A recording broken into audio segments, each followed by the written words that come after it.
Hey everybody, my name is Ben and I'm here with my buddy Kyle. Hello. And we are bringing to the world for the first time ever our podcast named Unearned Confidence. If you listen long enough, you'll understand why. Welcome to our show. All right, so today the topic that we want to discuss today is fully charged. Which was awesome. Oh my God, so good. We flew down to Austin, Texas to take part in the first Fully Charged. Fully Charged, for the uninitiated, is a British-based YouTube show that covers everything electric vehicle. And it is in typical British fashion. It's incredible. It's hosted by a gentleman by the name of Robert Llewellyn, who was indeed in Austin up through Friday, January 31st. And then, what was his deal? He had some kind of back thing going on? Yeah, unfortunately, he's got a chronic back injury that he's got a specialist back in the UK that is, it's where he needed to be. So he had to bail on Saturday morning, and it was real, it was upsetting for those of us who wanted to listen to him talk, because he's just a wealth of knowledge. But it was far more upsetting for him because this is his baby, and he really hated having to leave. I wonder what the issue was. I wonder what his injury is. Imagine being in so much pain that you're like in another part of the world and you're like, no, I gotta leave now. Yeah. Well, and think about being on stage where you're sitting in your chair and there's no, you can't sit there and necessarily squirm and or stand up and walk around and right, whatever. So right. I'm sure it was certainly legit. And anyway, he put out a Twitter that morning apologizing to the world for missing the event. So we wish him a speedy recovery, and yes, can't wait to go back next year for sure. So the event was held at the Circuit of Americas, and which I gotta say was the best venue decision ever. Yeah, we weren't certain if this was purposeful, but the juxtaposition. So this Saturday morning when we showed up, I was actually Saturday afternoon because we got in kind of late up from our flight. But when we get there to the track, we figured we'd just kind of go up to the front and walk in, and not considering that it's over a gigantic, vast open space with lots of areas to enter and egress. And so we show up and expecting to just kind of walk to the front door, and didn't quite work that way. We had this long journey, which was really cool, but we had this journey into the track, and all racing through the tracks were Corvettes and Porsches and just going ape shit, flying by. And it's like the Weekend Warriors, but they're legit cars, GT3s and things like that. So it was super cool, but juxtapose that against the idea that we're in EV land, or going to an EV event, a battery-sponsored nerd event. In Texas, no less. Just to add to the strange irony. Exactly. Yeah, so what do we walk a good mile and a half, something like that, to get in? Enough to get a sunburn. Yeah. Finally arrived, and then as soon as we get there, we realized we could have just taken a Tesla Model X or Model 3 in luxury and just been driven right up to the front. Alas. But, that's what happens when you pay attention to details like I do. Whatever, we got to see some cool cars driving around, and oh yeah, it was nice to get in some warm weather. Oh, it was so nice, particularly that weekend. They kept saying, what was the phrase they used? It was Chamber of Commerce weather, I think was. Oh yeah, I still haven't looked that up. Me either. I don't know what that means. I think it's this weekend. I heard a lot of things that I don't know what it means. Like everyone we talked to had to be a solid order of magnitude more intelligent than me, but. I just stayed quiet, and that. That's very humble of you, Kyle. We know it's not true. There were some smart dudes. We got to talk to who is the two professors from University of Texas. Is that where they were from? Yeah, Rich and his buddy, and I don't have their names in front of me, but we met these straight away. We got in at 3 p.m. and the event was basically over at 5. However, Rivian hosted a free beer party afterwards, and so Thank you, Rivian. yeah, we rolled up just presuming we could go grab a IPA, and that wasn't happening. But it turns out it was for a good reason. You know, everybody's getting to test drive cars and bikes and stuff, and I'm presuming they just didn't want any good old Texas DUIs happening. Fair enough. Yeah. So, but kind enough at the end, Rivian, and it seemed to not run out. And I was trying to make it run out, but it didn't run out. So we straight away ran into a couple of professors and entrepreneurs from the University of Texas in Austin, and that was a gold mine of information and just great time talking to these guys about what I didn't know. Did you know about Texas and their wind farms and how much energy they produce? No, I had no clue. Apparently, so if they were their own country, they'd be fourth in the world for wind energy. Yeah, you know, and I unfortunately I had some wrong preconceived notions rather about Texas, and they're extremely progressive as it goes to wind generation. They got a great state for it, lots of vastness, lots of wind, and so learning about that from those guys was super cool. Rich in particular was helped to coordinate with the fully charged folks over in the UK and get them set up, and so he was really a great find right off the get go. What did you think of the size of the event? Like, what did you think? Were you like fully aware this is the first time this has ever happened, or did it seem like it was a more developed event? I came into it thinking it was going to be gigantic. Yeah. And I was actually pleasantly surprised that it was this small niche kind of nerdy thing. Yeah. Like I felt like I was at the ground floor of some new little flowering nonviolent revolution or something. That's pretty much, I think I was walking in going, you know, the track's huge. There's other events going on. There's race cars running all over the place. But once I sort of settled on what is fully charged, it was pretty small.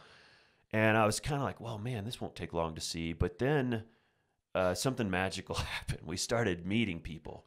Left and right. And it was just full of amazing people that are, you know, tip of the spear when it comes to technology that's going to move our planet forward, move us as a species forward. But the event itself was pretty small, but there were an enormous amount of talks given by, you know, all sorts of industry leaders, whether it's people working in finance, podcasters, YouTubers that, you know, chronicle the latest goings-ons with Tesla et al. And everybody in between. There were lots of exhibits that were, you know, either tangentially related, like I think we met a company that's a budding company out there that's working on how to fully dispose of spent batteries. And that was cool. Yeah, I mean, they went through their technology, and that was really amazing. It's like every aspect of owning an electric vehicle is being considered, from development through disposal. Yeah. This is going to probably sound a little bit hyperbolic, but, you know, any convention I've ever been to, it's kind of like they can be fun or whatever, but it's nothing that's real like perception altering. But that one I walked away from like with a renewed sense of faith in people. Like, without a doubt. Yeah, I just couldn't. I don't know. Something about actually being in person with people and talking to them and seeing the work that they're, you know, busting their ass on. Super competent people. It kind of made me think like, okay, you know, it's the world has a chance. Yeah, no joke. And the cool thing was, and you sort of alluded to this just a moment ago, about how it felt like you're at the beginning. You got to rub elbows with all of the influencers in the industry for sure. Just right there, you could just walk right up and talk to anybody, and you know, at the same time, it felt like a swap meet meets the future. Yeah, like there, you knew that there was such an energy there that the world is shifting to this this bold new technology and really smart. The smartest people on the planet are tackling the world's biggest issues successfully. I know. If I could put like a personality to this whole thing that's going on, you've got obviously Tesla's kind of the tip of the spear, and then everything else behind them. This wave of new effort that's happening in the world. It's like Gandhi meets Conor McGregor, and it's just smashing dudes, but it's the right dudes, and it's exactly. it's like very verbose about it, and yeah, earned confidence. Yeah, exactly. That's funny.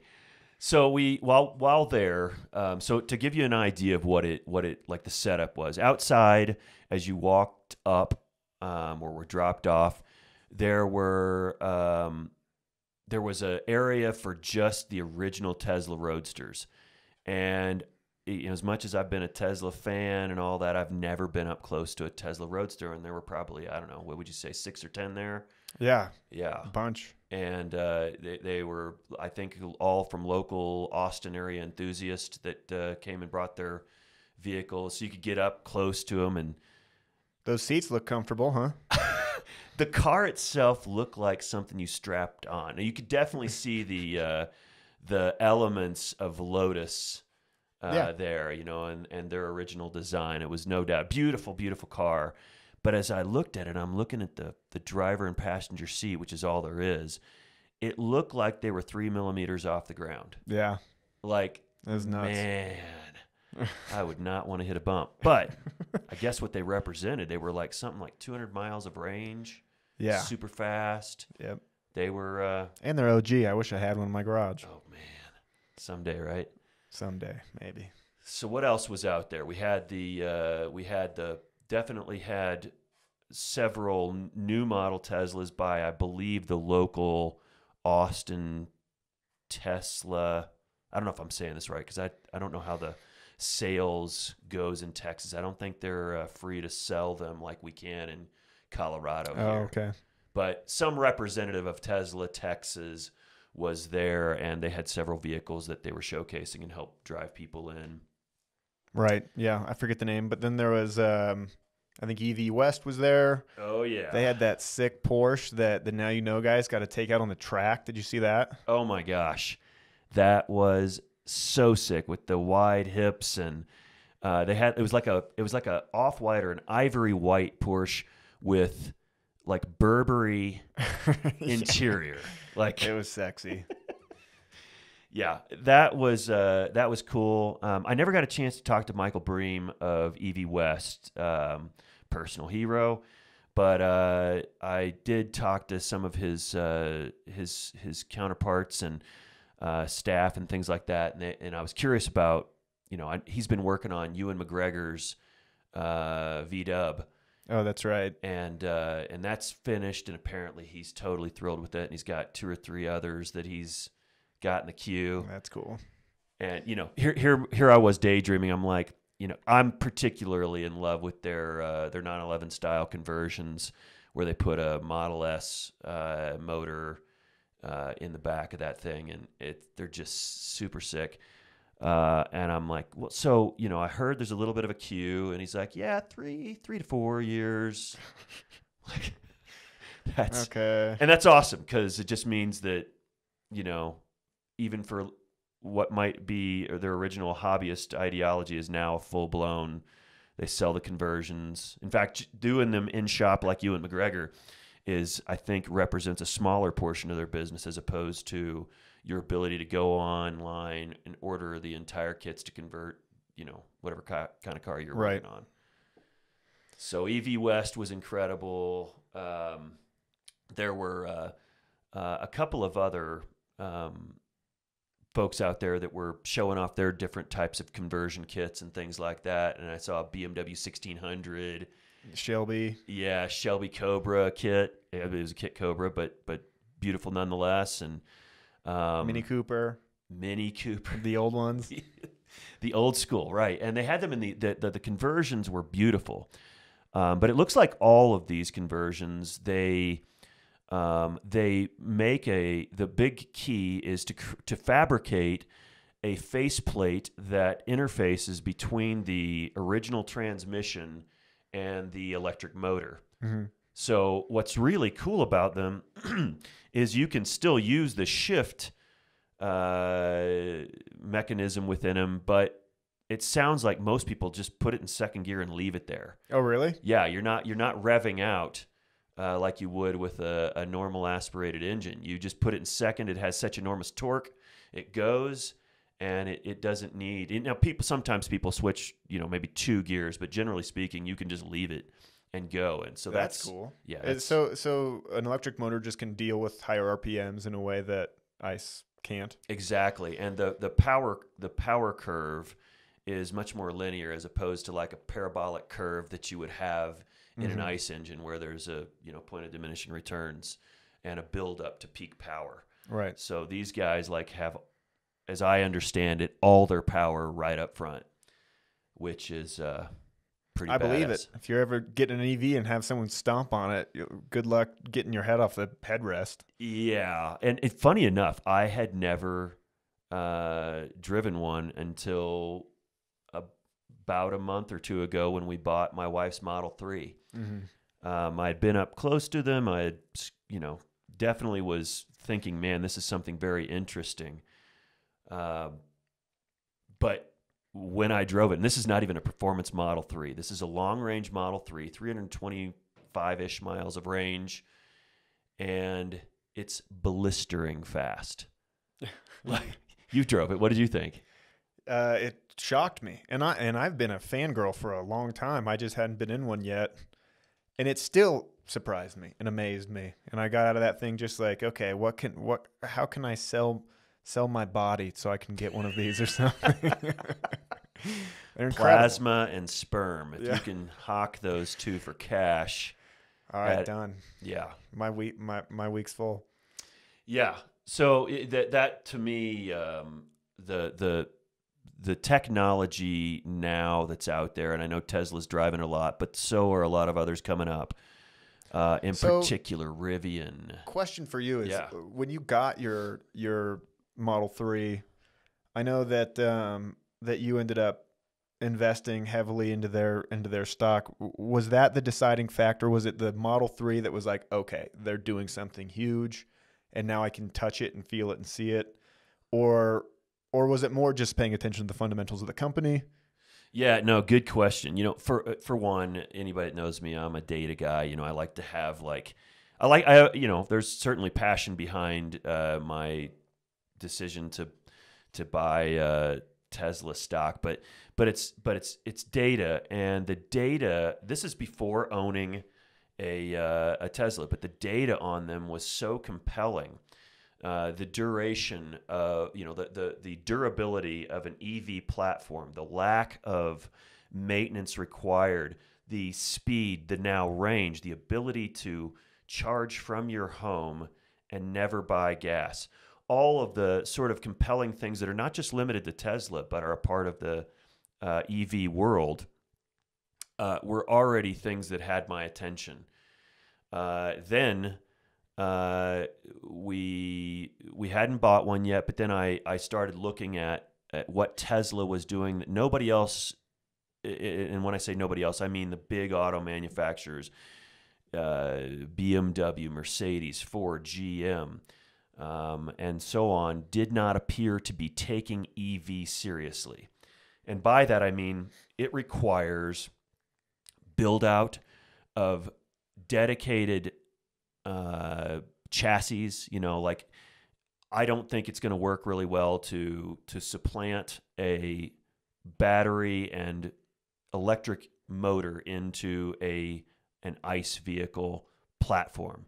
It's not designed for it, and there's a lot of trade to do so. So they not only were they're just thinking, well, at the last minute they could take their building know-how and say, well, we'll just put an electric motor in there after Tesla or Rivian or something develops really great technology, and we'll borrow some of that and go on. It looks like they haven't paid attention to the core competencies in battery tech, in battery, the natural resources to have high volume battery production done for them. And Tesla's been working on this from nearly the get-go. They've got their own Gigafactory 1 in Nevada is just a battery factory. And I think I may have this wrong, but I believe it's about 9.5 million square feet of capacity. Insane. For batteries. Now, it's not just batteries for the vehicles. It's also batteries for their power walls. Right. The Tesla storage units. But what they've put into scale is massive. So anyway, long story short, to answer your question about rather investing in Tesla, I invested before we got the car based on the data, what I was seeing with them positioning themselves, the feedback from people that own them, the almost evangelistic type attitudes that you get. You know, it's not unlike talking vegan to some people or talking CrossFit with other people. Right. There is an enormous passion, and I get behind that. I mean, there's reasons why people get cultish. It's not all just Stockholm syndrome. It's legit things that make people passionate, and all the data is there to support that. Mm-hmm. So I have to, full disclosure, I bought some Tesla stock, not a whole lot, but some stock about 6 or 8 months ago, I guess a little before August. When it was trading around $220 a share or something like that. And now Daddy's rolling in it. Well, I think the price has come up. It was moving sideways for several years. And it wasn't really this could be a topic for a whole nother podcast, but the pressures that have been against Elon Musk and Tesla from just these tiny things like big oil, big auto, more than $1 trillion worth of industry. Oh, is that all? Not wanting him to exist. Insane. So the stock has moved sideways, and some of his antics, those are fodder for the naysayers to exploit and all that. But when you look at what they've done, where they set out what Elon said he was going to do, 2006, to where they are right now, he is tracking almost perfectly. So that's a part you and I have not ever really talked about with him is he sets an intent, he vocalizes it, and then he just does it. And it can be decades into the future. That's kind of a shocking, weird thing. That just I don't know. I don't really know how to process that, because I know that there are things I've sent my intent to in my life, and being able to hold to that, I just have never been able to. I feel like if I were to say that to him, he'd look at me like you're pathetic. Well, you definitely in today's world, we are trained to not think long term. But if you go back, and certainly if you look at other cultures, particularly Asian cultures, where they plan things, beyond the life of the person doing the planning. They're thinking about their society. Sure. They're thinking about their culture. They're thinking about their species even, oftentimes. And I think in today's world, particularly as you consider the stock market, where the rules were changed more than a decade ago to allow leadership to exercise their options immediately. When that dynamic occurred in our stock market, wherein you could make a decision, you're the CEO of a Fortune 500 company, and you make a decision that is going to pulse the stock tomorrow or even today. The rules used to be that you had to hang on to that stock for a number of years so that your decision would ultimately have time to come to fruition, good or bad. Okay. But you might make a decision to go with some really cheap parts in whatever thing it is you manufacture because it'll pop the stock tomorrow and you won't be around. You and your money will be gone when those things deteriorate and cause a major problem for the company. Sure. So that is omnipresent in today's world of business. Fortunately, there are organizations out there that are trying to change it, get people to think longer terms, like Be Certified and things like that. Which, Patagonia and other companies are a part of, where they're looking at their presence on this planet beyond today and beyond the current stock price. All of that idea of looking to the future is what simply Elon has been doing from the beginning. Yeah. He's looked It's at just how he's geared, it seems like. yeah, and I think actually, and it's not to diminish his genius. Without a doubt, the man is a genius. But if all of us thought more pragmatically about the future, in other words, we thought like, man, I want to kind of plan my life, not to take the flavor out of it, but plan how I live and what I want to accomplish in the next 3, 5, 10 years, and have a bit of an outline for that. There is almost certainly going to be a high probability of you executing on a good portion of that, just mathematically. If you plan it, it will happen. Mentality. Sure. I think that's what's happened. And I think that's what's going on with Tesla. And I think that's why a lot of the manufacturers of auto are, if not now, which I believe it is now, but if not now, in the very near future, caught with their pants down. It almost seems like they're playing a different game too. Like Big Auto can't get out of the mindset of playing the game that they've been playing all along. And Elon's big thing is first principles thinking. Don't take an assessment of the environment, or don't take an assessment of your competition, but just kind of try to make it the best as if they weren't there. And don't use analogy, or I'm sure that someone can speak to first principles thinking better than I can. But the way that he's approached developing a car with autonomous driving in mind, the safest car on the planet in mind, the battery production, like you've said, like obviously that was an important facet of the business. He jumped right on that. No one seems to be thinking that way. Not even, Rivian, as cool as they are. I feel like they're just, it's not as a holistic of an approach. They seem to be approaching it a lot more like Big Auto is. Yeah, agreed. And specifically Big Auto, the entrenched players. It's important to note, apart from Tesla, it's been 100 years since a new car manufacturer has come about. Right. 100 years. That's how hard it is to do this. And there is just enormous pressure to fold, Mm-hmm. but if you are going to succeed, embracing this forward-thinking, holistic approach to production is what is making Tesla currently work. And what's happening, I think, in the boardrooms of the entrenched players is that there's one realization that they all must come to, and probably have, and that is, in order for EV to work, you have to go all in.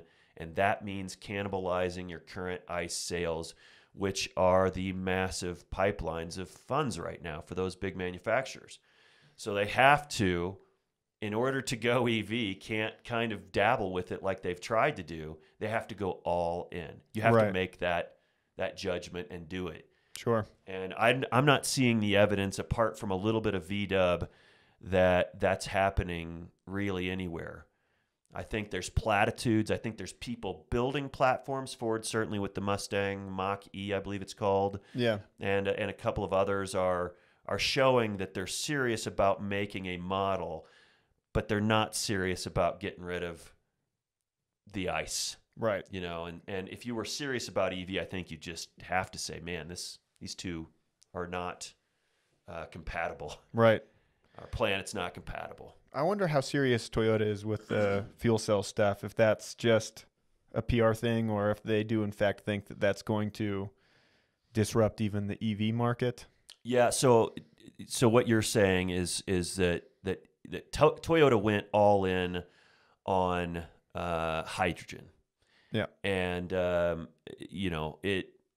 they have a lot of bright people and a lot of capital to pursue that in earnest, but unfortunately for Toyota, that is not proving out, at least at this time, to be viable like lithium battery storage is. It's just not. And the big problem there's more than one problem, but one of the biggest problems is containment. Mm-hmm.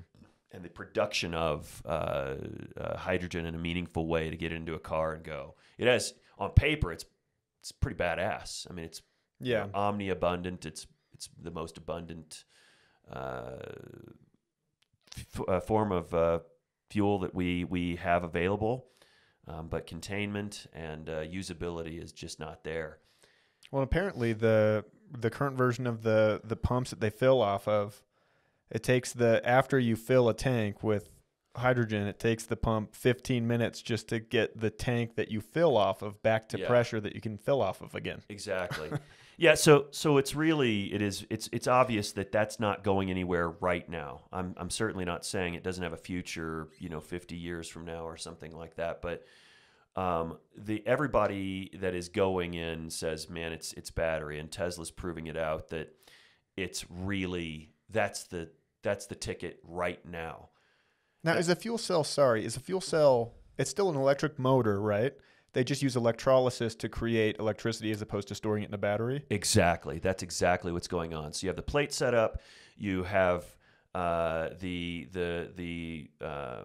fusion, I guess. I don't know if you'd call it fusion actually, but the process, the chemical process creates an imbalance in energy, and that basically runs or powers a battery, which runs the motor. So if you solve storage, then I feel like hydrogen is it's unlikely to ever be something that people are going after.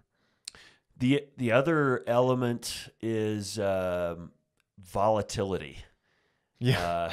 There's a little element of, and again, this is smart minds. Things can be overcome. So I'm not here to say, nope, that'll never work. I don't think like that. But definitely the volatility of hydrogen is real. And, we don't need car crashes to result in a 20-foot crater. Right. Yeah, preferably. So exciting things happening. I just think in Toyota's case, they and others, unfortunately, really smart businesses. I'm just surprised how they haven't embraced electric like they should, and they're all of a sudden now just scrambling, going, oh shit, Tesla they're getting to scale. And they've got it all lined up, all the pieces, parts, man. Tesla's got it lined up. So there's a reason why, even for the naysayers to agree that their valuation basically is bigger than all the American manufacturers combined. They're bigger than VW Group, the second biggest auto manufacturer in the world, and they're now just trailing Toyota Group. That's it. 100 and something change in market cap. Well, and this was kind of like, we watched that one talk, it had Gally Russell, Ben Solins, Zach and Jesse from Now You Know, and they were talking about basically, one of the subjects anyways that was covered was whether or not big auto is going to survive, and it was kind of met with a resounding fuck no. Unfortunately, I mean, that may be, they may hang on longer than we think. They've got deep pockets. There could be acquisitions. Maybe Rivian is helping Ford to get to a place, but I still don't. And maybe it's out there, and maybe Rivian's already doing it. I have no reason to believe they wouldn't be smart and pursue the materials to have battery supply. But I think a lot of these were just like, hey, we'll hook up with LG Chem or Panasonic, and they'll just bring us the batteries but some of them will have a better shot than others. VW is definitely acknowledging that the only future is EV. The CEO is saying it. He's saying that Tesla's got a massive head start. And that is encouraging talk. It's a day late and a dollar short as far as I'm concerned.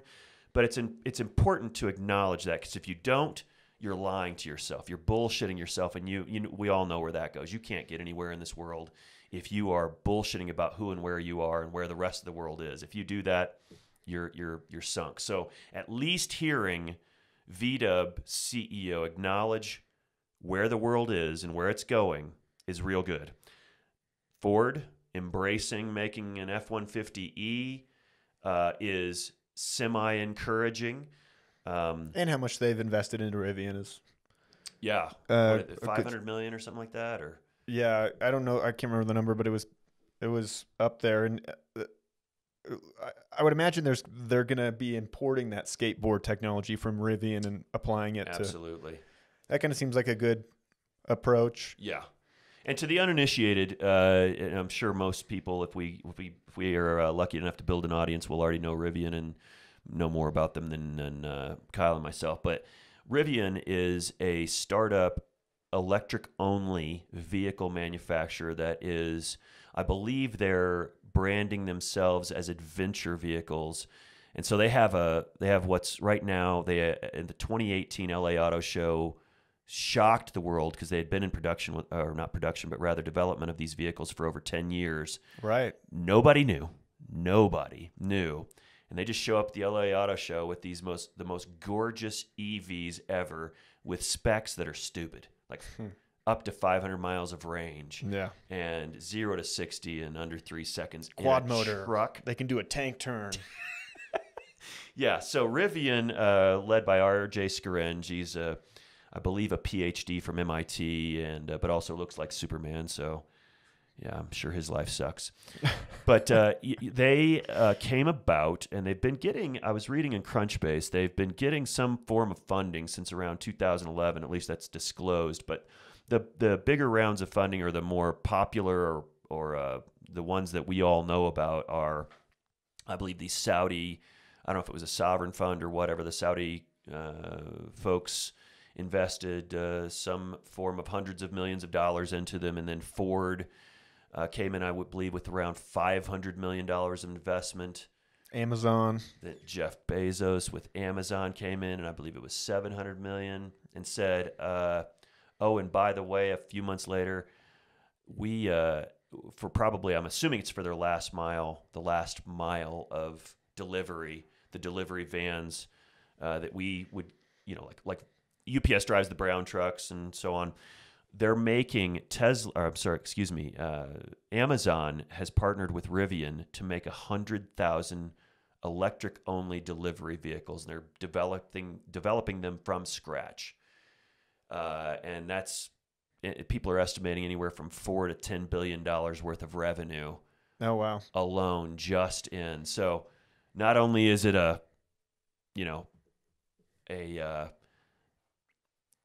you've got something we want, you're doing something right, but it's also lots of revenue to iterate and get better and better. Their design is sick.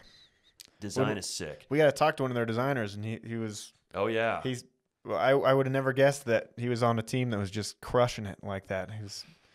What was the other guy? Security engineer for their software, I believe. Yeah, so he, as I understand it, that's the guy we shared the Uber with. Yeah. We had a few drinks. Andrew, shout out to Andrew. Andrew with Rivian, if you ever listen, buddy. Fun times hanging out in the Uber. Yeah, he works in security of the various software elements of Rivian. So I think they're thinking about all of the important stuff. Right. And, I wish them the best of luck. All of them. I mean, even the big auto. I'm not happy that you guys ignored it, but I got to see the bigger picture, and that's the solvency of our planet and our species. So I guess I'm gonna say it. Fuck big auto, dude. Yeah, I mean, don't get me Dieselgate, wrong. Yeah, for sure. Yeah, killing I mean, people. fuck Or how about that. what they did against Ralph Nader? Ralph Nader fought for 10 years to get seatbelts in cars. Right. And they just wanted to cover their bottom line. And so they sat here and went to war and kept seatbelts out of cars until a shitload of people died and their hand was forced. And what you're I think illustrating is a need for a change in. I'm not a socialist. I don't want to have anything to do with socialism. I believe in capitalism as it relates to bringing out the best in the human spirit.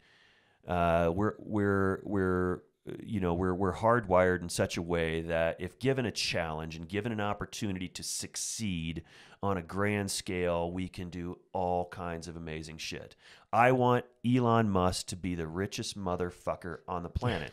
And not because I don't even think he gives a shit. I don't think he cares if he has 100 million or 100 billion. I don't really think he measures the success of his life with zeros. Sure, he lives large in some ways, but I think that he really cares about meeting his original goals of making us an interplanetary species. And by doing so, and in order to get there, we got to preserve the planet long enough to develop that tech.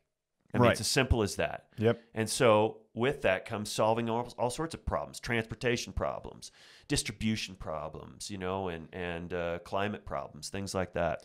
It's been interesting to watch this shift in like organizational motivations, where you've seen businesses mainly, but like big corporations, they've been driven by their like quarterly report mostly, and now we're seeing so much success come out of this like organizational motivation that's more about ethics and morality and doing the right thing, and more people get behind that, more people get excited about it. Their customers are more fanatical. Yeah.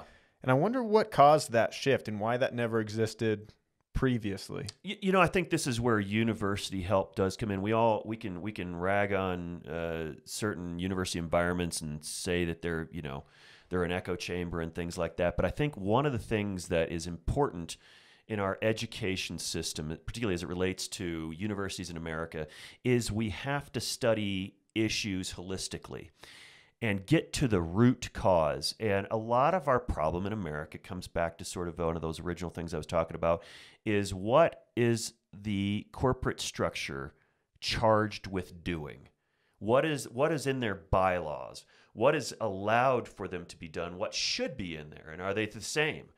And I think this is where interesting things like Be Certified, B Corps, as they're known, an organization out of Pennsylvania that was started roughly 10 years ago by 3 guys, and I think they were hedge fund fellas that kind of got sick of the Wall Street life and realized, and maybe just it was way of their exposure and talking to academia, they realized that we have to make a change at the top of organizations. We have to make a meaningful change, like with real teeth, in order to change the world. Because it's very obvious in America and elsewhere that corporate America owns everything. They own how we think, talk, breathe, and they can control us very easily. And again, it isn't knocking capitalism. It's knocking how our corporate structures work. And what these companies that embrace B Corp's values do is actually put language in their bylaws, which suddenly makes it a real structure that they have to follow, that looks at things like how is humanity affected by your organization? How much do you pollute? How much of your energy that you consume producing things or housing people or whatever is renewable energy?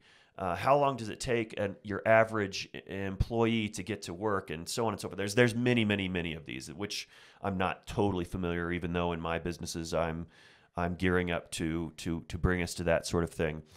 I am seeing that it is proving out, and the businesses that are becoming B certified or have been for some period of time are highly successful.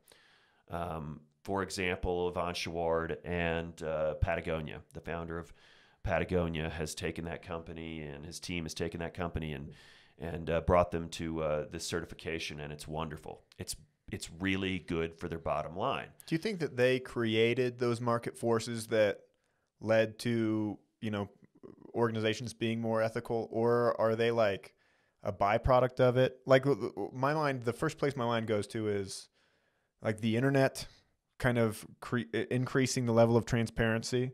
I feel like just by trading more information more regularly, the society tends to understand what's going on behind the scenes better. I think if I understand you correctly, I think you're asking what's the genesis of those sorts of movements, how they occur, what sort of dynamics are occurring in the world that someone would arrive at, hey man, we need to do this differently.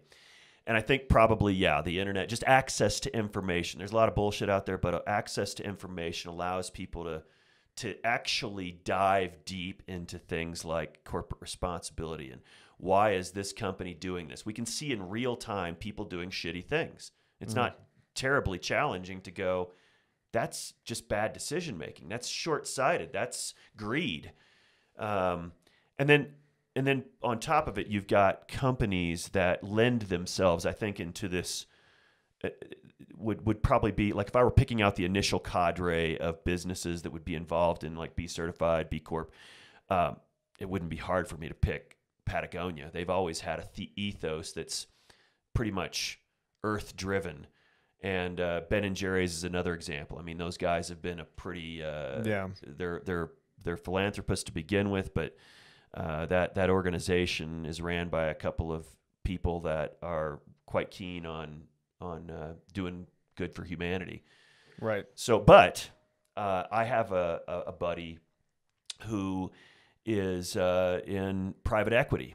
He's a kind of a mechanical engineer from trade, and went on to do things in fluid dynamics and got an MBA and found himself, I think at one point like writing algorithms to predict market indices, and he got into money. But he was also quite keen on the environment. So he would bring his sustainability ethos to these private equity organizations and really put up a strong case for a strong financial case for being sustainable for profit. And he could illustrate it with a great deal of technical competence. Yeah. And he has since, and I know he's got a team that works on this, or it's even higher level than him, but he's now at one of the larger private equity groups on the planet in London, and they have the distinction of being the first private equity group that has gone B certified. They've gotten their certification, and that's badass. Not easy. Yeah, it is badass, and particularly when you look at the types of people that are attracted to private equity, or what rather private equity tries to do oftentimes. They go in and they see a distressed company and they'll gut it in a sometimes very callous way. Right. Not necessarily always doing what's good for humanity or anything other than just a big payday.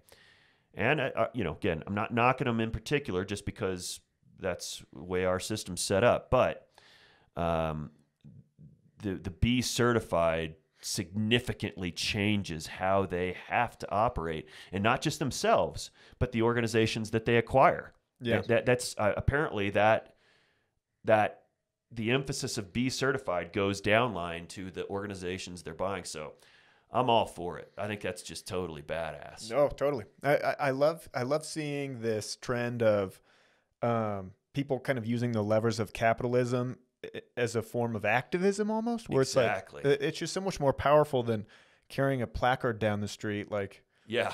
I hope more people point their effort toward capitalistic forms of social change. Indeed. Yeah, without a doubt.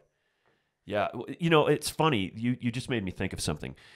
One of the something I never want to become is preachy, and I probably already sound that way, but I do see how stupid being preachy is. I mean, whether it's an evangelist getting you to convert to whatever, God they believe in, or anybody else, lots of times we're turned off by somebody, saying, I'm up here and you're down here and I need you to bring you up to me.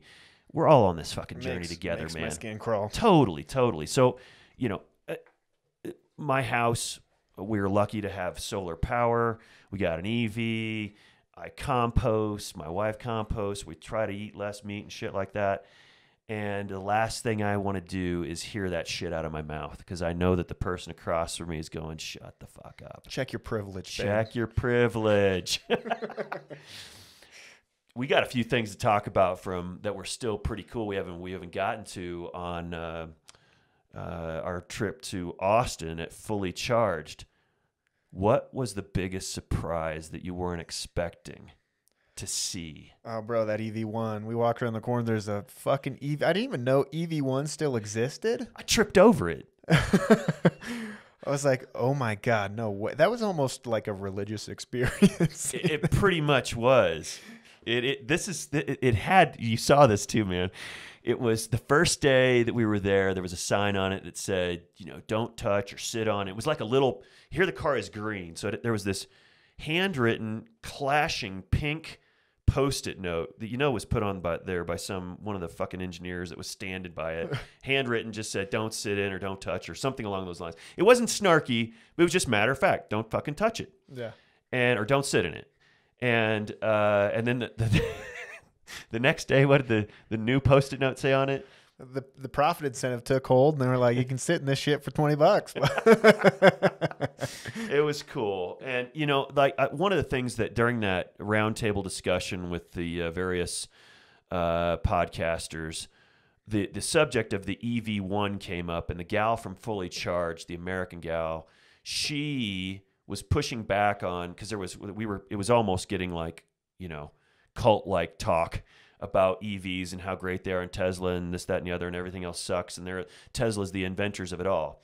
Tesla has done it really, really well, but they didn't invent all of it. Yeah, sure. And that EV1 was right before those cars were destroyed, and GM decided not to go any further. Big Oil, they had that vehicle up to 100 miles of range. Yes, that's twice as much as the original Leaf came out with. Right. More than 1.5 decades later. So that GM was on to something. What do you think? They kicked themselves in the ass for not pursuing that? Yeah. Maybe you remember the guy's name. I forget. It was a CEO of GM. As he stepped down, he oversaw that project, and he said his biggest regret in his tenure with GM was killing the EV1. Yeah. And yeah, I am sure he's like, fuck. Yeah. And for those who don't get it, when we talk about Big Oil and Big Auto, they have been coming hard at Tesla. They don't want to give up the golden goose. It's as simple as that. And there's people out there called short sellers, which many of you guys will already know about. But for those of you who don't, they bet against companies, and they're betting against like Teslas of the world, and oftentimes those aren't just individual tiny investors trying to make a buck. They're big oil states that are saying, we're gonna try to bury Tesla. We're gonna try to make them obsolete, right, and kill their stock. And I think that was one of the reasons why on February 4th the stock went up to almost $1,000, settled back down, but went up to almost $1,000 because shorts covering maybe. I mean, I know it's a finite amount of time that your short exists. Yeah. And then there's that margin call where you gotta meet it, and so it was sticking it to the shorts. And I think there was a collective energy among not just the Tesla community, but investors in general, who even institutional investors who have plunked down their money on Tesla. That was a collective buying, right, and pushing it higher and higher. But I would say that when it was trading at $220-ish a share back in August, it was significantly undervalued.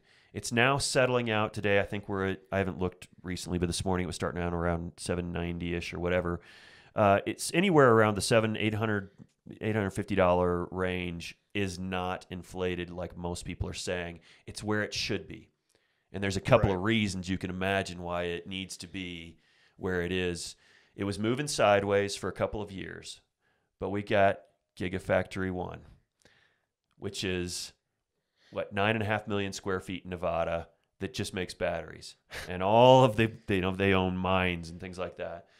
And then you've got Gigafactory 2, which was by way of acquisition of Solar City, which is in Buffalo. So that's where they produce all their solar panels, solar roof, solar glass. Then, and this is the most impressive to me. I don't know how you... Yeah, are you talking about China? Yeah. It went up in a year? 9 months. I mean, what they did with those hospitals in Wuhan was crazy too. It's amazing how they build buildings out there. It's otherworldly. Are they to code? Is it safe? Oh yeah. Yeah. Not how only do they do that, they just work, and they organize, and they've got their ability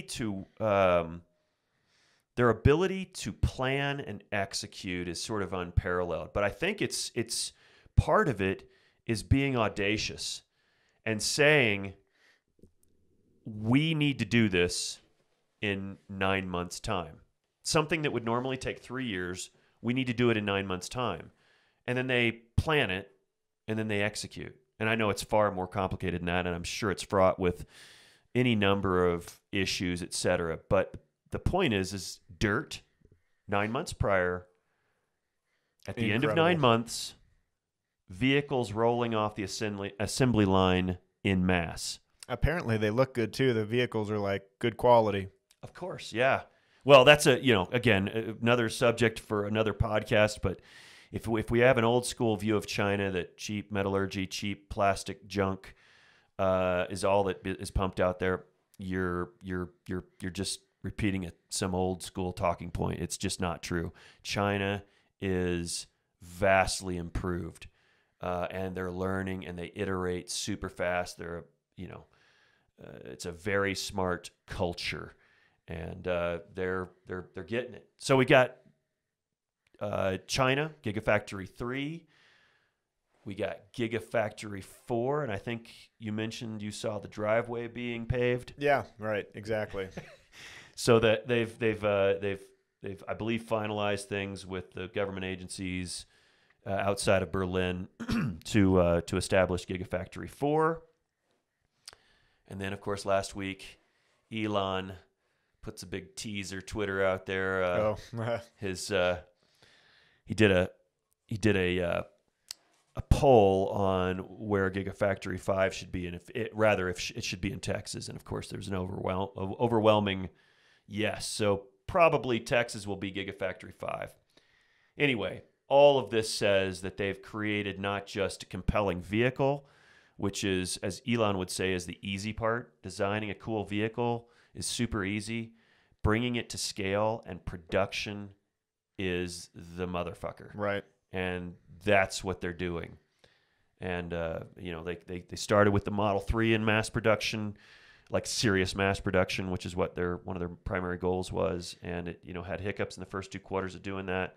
And then they learned, like we do as humans when you're thinking that way. They learned, iterated, and now they're just killing it. They're just killing it. So, yeah, we got to see the EV1. Did you ride one of the electric bikes? Oh yeah, I rode 2 of them. The first one I rode was this little fold-up guy, and it was fun. But there's a big cruiser that they had there that it felt like riding a motorcycle. I almost put it through the fucking fence. Like, I didn't realize how much power they had. Yeah, and they did have us in a pretty narrow pen to drive those. But, man, I'm going, holy cow, there has been a revolution in bikes, electric bike technology, that I want to just go move to the city and live on a bike. Yeah, I know it. They're sick. The pedal assist thing is very cool. Yeah. Yeah, man. It just felt like, wow, there is, and what an exciting thing to be working on, too, is, that's, if you can solve or make a compelling electric vehicle that is no heavier than a standard steel frame bike, and it's got 40, 50 miles of range, that, can you imagine what that would do to congestion in places like Shanghai, Beijing, New York City, Chicago, Denver even? It's probably already having an impact, I bet. I bet so. Yeah, I'm just way behind the times. I haven't looked at the numbers, but I would guess China's pumping out EV everything. Yeah. Because the answer isn't just creating a bunch of autos. That's interesting to get people thinking. Yeah. And thinking about our actions and how we consume and all that sort of shit. It was super cool to see the Taycan, but that thing was a giant piece of metal, man. Yeah. Gigantic. Fat ass on that thing. It was beautiful. The Porsche Taycan is a compelling vehicle. And I guess people that would buy something like that spend a minimum of 100, maybe up to 180 grand on a car, don't care about big time range. And I get that. Because the second you got a charger in your garage, every day you wake up with a full tank of gas. Exactly. So if it's only 200 miles of range, actually it's not terribly bad. Between 200 and 300 miles is all you need. It's all you need. I think 100 miles would probably get me through 95% of my days. Without a doubt. Maybe more. Yeah. And then, but here's this also illustrates another lead that Tesla has, and they've got their charging network with, I don't know, around the world. I think I've heard 16,000. 16,000, yep. Yeah. And these aren't, so you can say, well, okay, Electrify America's got theirs and this, that, and the other. But right now it's not like Tesla they're rolling out the version 3, I believe it is, supercharger that can basically, my wife's car can be empty and get it to 80% charge or its potential range in like less than 20 minutes. It's just, we did this the other day. We were driving up, went skiing, came back, stopped at the Keystone. There's a supercharger there. Went into the Starbucks, grabbed a coffee. I got it basically to empty or as close as I could get it to that. And like 16 minutes later, I'm getting a text message. That's how in-app hard. Message. Is that hard on the battery? I think that the part of their technology, the conditioning the battery to be charged is really important. In the Model S and X, they've got an internal system that prepares the battery for charging. On the Model 3, it uses the motor. It makes the motor very inefficient for just a few minutes to get it to an operating temperature, I believe, that makes it accept that high rate of charge with minimal damage. Got it.